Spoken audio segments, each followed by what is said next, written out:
Hello, welcome to my first YouTube video. Right here, this is the bag that started it all for me. That was the bag that as a little kid I used to sit with my grandfather, and he would go through pennies and we would sort them and put them in his blue penny books, and I had a lot of fun doing that. In 1986 he passed away, and this bag with old pennies in it is about all I had left from him materially, but it got me interested in coins. And in 1986, coincidentally, that was the year that the Eagle, Silver Eagle, began being minted again, and I purchased some, and I've been doing it ever since. And over this last few decades, I've had the opportunity to buy low and sell high, and I've also bought high and still have some of those in my possession, and that's part of the precious metal game. But I definitely have learned some things over the years, and I wanted to share them with you. What this video is specifically about is Silver Eagles and compared to generic rounds when it comes to buying and selling them. I know most of us get into this because ultimately at some point we're planning on selling. I know there's others who plan on never selling, and using them for bartering because they believe the collapse of the dollar will occur, and etc. And that's a discussion for another video. I don't know who's right or wrong on that. But in this scenario, I want to talk about comparing American Silver Eagles and generics. I made up a little document here to try to give an example of what I've learned. And in this example, let's say you spent $10,000 over the course of your history of purchasing. And during that time, the average spot price was $20 an ounce. Hey, Clyde, I'm making a video here. All right.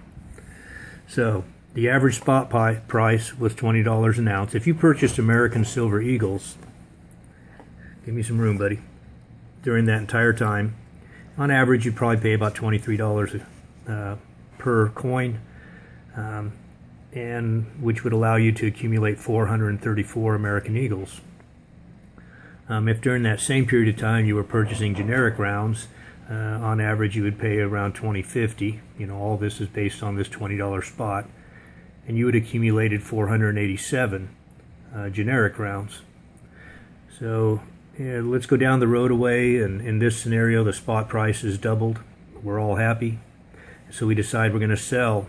Well, for those of us that were buying American Silver Eagles, we'd be selling our 434 Silver Eagles at about $41.50. $1.50 above spot, which is good, but we won't recoup the entire premium that we had paid for them.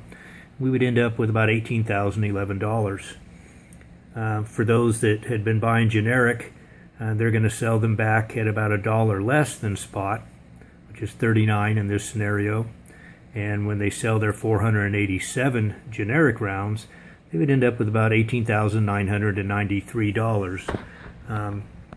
As you can see, that's an over $900 difference. Based on a $10,000 investment, you're talking about 9%.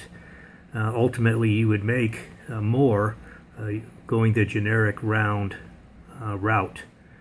Now, obviously, these are average numbers over decades of my experience. And yes, on any given date, you can find sales and specials, and these can fluctuate. But over the long run, these are pretty accurate numbers to use for comparison. And it also varies depending on if you sell on eBay or Craigslist to an individual, to a coin shop, etc. And yes, so I understand these numbers are not perfect, but they're a really good representation of my experience over the past 20-something years. And if I had understood this better in the beginning, I'm certain I would have been purchasing more generic rounds than I had. The vast majority of mine were coins, Maple Leaves, American Silver Eagles, etc. So just thought I'd share this with you. Hope it helps at least some of the beginners that may be leaning away from the generic rounds. I think it's fine to buy a little bit of everything. Absolutely, it keeps it interesting. And I've bought probably every type of coin and bar out there. And I've also dabbled in gold along the decades also.